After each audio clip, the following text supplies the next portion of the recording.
তাআলার জন্য। প্রত্যুত্তরে আল্লাহ তাআলা কি বললেন?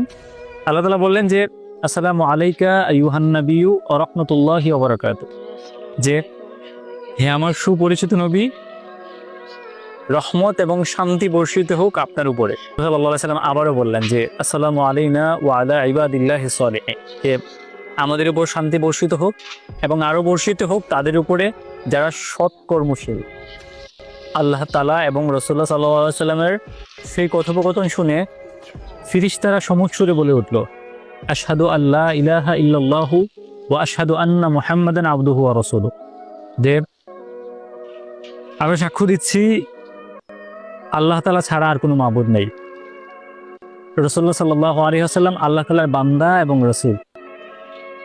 আমরা ইবাদতে মজা পাই না এই জন্যেই, কারণ হচ্ছে আমরা আসলে ইবাদতের গল্পগুলো বুঝি না। সূরাতে আল্লাহ